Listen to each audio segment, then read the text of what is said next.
السلام عليكم ورحمة الله وبركاته. معكم أخوكم نبيل من قناتكم نوبل رياكشن. وصلك الفيديو خبط ديك جيم وتابعنا باش يوصلك آخر مستجداتنا.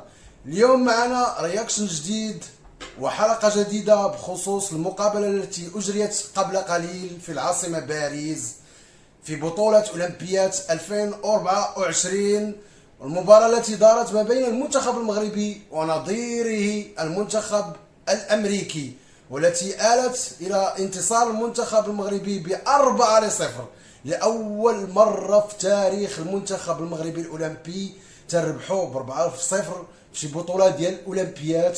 ولأول مرة المنتخب المغربي تربح 3 ديال المقابلات متتالية في الأولمبياد، والأول مرة تندوزو لنصف النهائي ديال الأولمبياد، وإن شاء الله الميدالية النحاسية تضمنات، ولما لا الميدالية الفضية، ولما لا الميدالية الفضية، ونكونوا أبطال البطولة. إن شاء الله ندخلوا دابا لتفاصيل المباراة ما بين المنتخب المغربي الأولمبي ومنتخب الولايات المتحدة الأمريكية. المباراة كانت ديال التأهل أو الإقصاء، لذلك الخصم تنشوفوه كان اليوم واقعي على منتخب اللي لعبنا معاه آخر مرة اللي هو المنتخب العراقي الشقيق. منتخب كان مستوى مختلف، لذلك كان ضروري خاص الفعالية قدام المرمى ديال الخصم، وضروري كنا ما خصناش نضيعوا الفرص اللي تتجينا، وما كانش عندنا أصلا شي فرصة أننا نضيعوها، لأنه الخصم كما قلنا كان مختلف، كان تيلعب كرة، كان منتخب اللي واقف في وسط الميدان، لذلك كان خصنا نلعبوا بفعاليه واقعيه اكثر من المقابلات اللي مرات بحال المنتخب الارجنتيني او الاوكراني او العراقي، لانك ما حدك تزيد في البطوله وما حدك خصك تعلم من المقابلات السابقه، وخصك تبين ديما الجديد وتبين بانك فهمتي الاخطاء ديالك وخاصك تفاداهم في المقابلات اللي نتايا بصددهم او في المستقبل اللي غادي تلعبهم. المساحات في وسط الميدان كانت مع بداية الشوط الأول لصالح الخصم الأمريكي، ما كانش يبان بأنه حنا كنا شادين الوسط 100% أو 100%. كان المنتخب الأمريكي تيبان بأنه عنده ضربات ثابتة في المستوى، خصوصا أننا رأينا أن عنده لاعبين طوال القامة، بحال ما كان تيطلع منين تيكون ضربة ثابتة أو خطأ أو زاوية جانبيه، كان ضروري لاعبين ديال الدفاع اللي هما طوال القامات يطلعوا باش يساندوا الهجوم الامريكي، ولكن الفعاليه ديال هاد الضربات الثابته ما كانتش في المستوى، لذلك حنا امتصينا هذاك الضغط ديالهم، والحمد لله عرفنا كيفاش نجيريو الماتش ديالنا. غادي نهضروا على واحد النقطه، ما حدنا هضرنا على الضربات الثابته، غنهضروا على الضربات الثابته ديال المنتخب المغربي. المنتخب المغربي الحمد لله كما تيبان لنا الضربات الثابته كان خدام عليها في التدريبات، كنا تنشوفوا ليندوات، تنشوفوا واحد الكرات بينيه قصيره تتبين على المهاريه ديال اللاعب المغربي المحترف، وتتبين على انه كاينه الخدمه في التدريبات. شحال من ضربه ثابته كان لولا ان تعطات اللاعب اخر كان ممكن حكيمي يسجلها، كما شفنا في اللقطه ديال حكيمي اللي خلى 2 ضربات ثابته اللاعب الزلزولي اللي ضيعهم.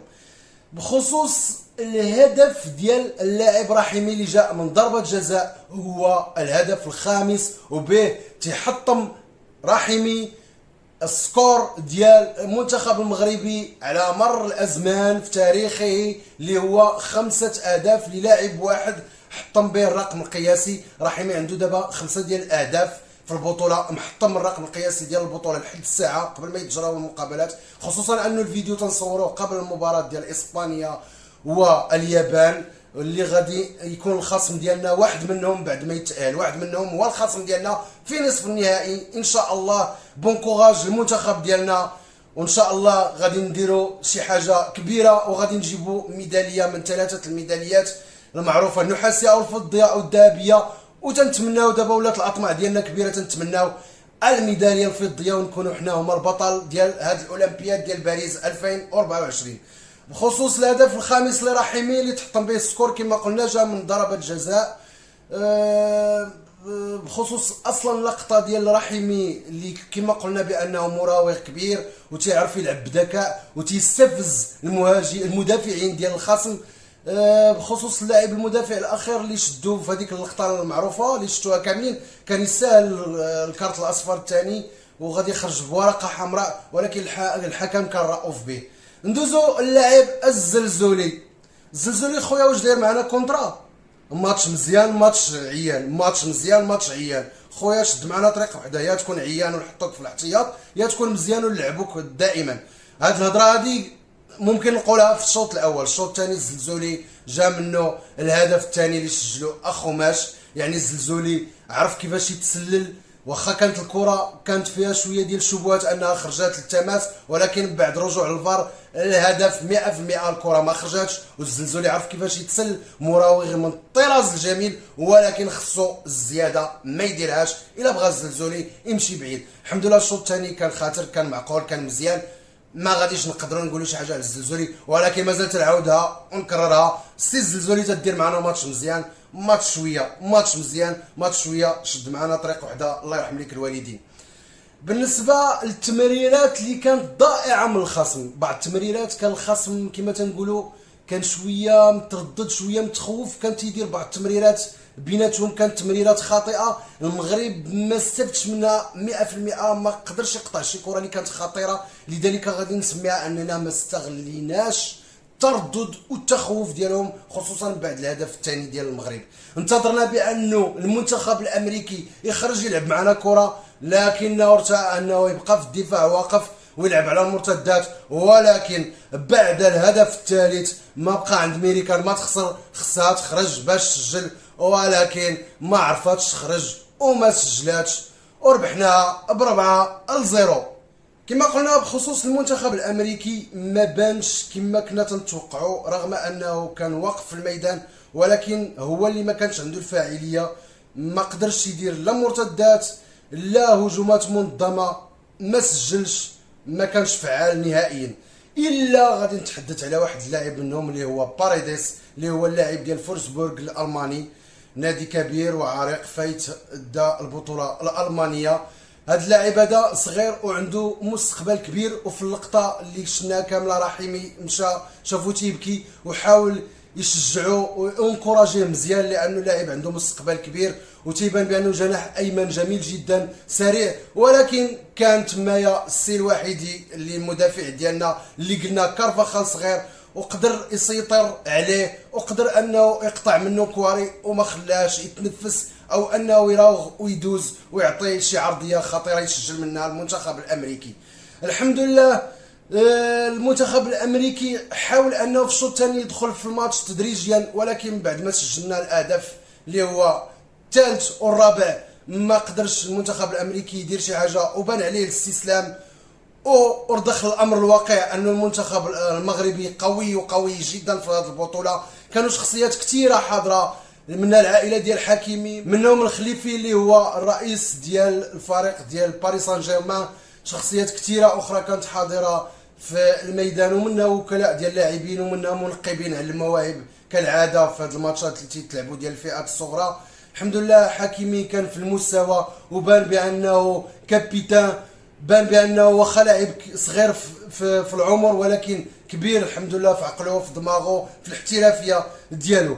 بخصوص التمريرات اللي كان المنتخب المغربي البينيه اللي تيديرها وراء دار الخصم، هنا في تتبان الخدمه في التدريبات كما قلت، وهذه النقطه هضرت عليها مرارا وتكرارا، خصنا نستغلوا الموهبه ديال اللاعبين ديالنا والاحترافيه ديالهم والمراوغات ديالهم المعروفه والمعهوده، باش ندوزو كرات ان دو او خلف ظهور الخصوم ديالنا. وهذا الشيء اللي درنا مع المنتخب الامريكي. الحمد لله عندنا لاعب كبير اللي هو اخو ماش تيعرف يدير هاد القطات هادو وهاد الحركات هادو، وكنا غادي نسجلوا شحال من فرصه، خلنا الحظ، ولكن 4-0 نتيجه كبيره جدا، والحمد لله دزنا النصف النهائي. بخصوص المقابله بالمجمل كانت تحت السيطره ديال المنتخب المغربي اللي استغل بعض الاخطاء ديال الخصم. ممكن نقول بانه الهدف الثالث اللي هو ببروده جاء من لاعب حكيمي دائما نعاودها نقولها، لاعب مخضرم كبير، طريقه باش راهو اخترق الدفاع ديال الخصم وحط الكره على اليسار ديال الحارس المرمى ديال الولايات المتحده الامريكيه بالعرض البطيء وبكل ذكاء، كما تنقولوا بالدارجه كره كانت اونكادريه مزيان، ودخلات وكانت الفرحه كبيره مع العائله ديالته الصغيره والكبيره. بالنسبه للهدف الرابع اللي جا من ضربه جزاء من طرف لاعب السابق للرجاء اللي مشى البطوله الروسيه، لاعب موهوب نتمنى له حظ كبير ان شاء الله في الاحترافيه ديالته على برا. اللاعب خلى لي كره حكيمي يشجعو وسجل ضربه الجزاء باش ياخذ ثقه في النفس ويكون اول اهدافه في هذه البطوله. كما قلنا المغرب لاول مره تيدوز النصف النهائي ديال الاولمبياد، ان شاء الله غادي نمشيو بعيد ان شاء الله بهذه التشكيله هذه. تيبان المنتخب المغربي انه قوي والباع ديالو قوي، وتيبان التنافسيه ديالته مع باقي الفرق الاخرى او المنتخبات الاخرى. المغرب في كفه والمنتخبات الاخرى في كفه اخرى باعتراف جميع الخبراء والرياضيين في العالم. ان شاء الله نتمناو حظ كبير وافر المنتخب المغربي، وحنا معكم في هذه السلسله ديال اولمبياد باريس 2024 لما لا ان شاء الله الذهبيه وتعمل الروح الرياضيه كما شفناها في اخر المقابله ديال اليوم. وان شاء الله غادي ناخذوا ميداليه من الميداليات الثلاث، ولكن المطامع ديالنا كبيره في الميداليه الذهبيه. ان شاء الله نشوفكم في حلقه جديده نصف النهائي بين المنتخب المغربي واحد المنتخبين التي تجرى مقابلتهما الان اللي هو المنتخب الياباني والاسباني، وان شاء الله ندوزوا لما لا النهائي ان شاء الله. والسلام عليكم ورحمه الله وبركاته.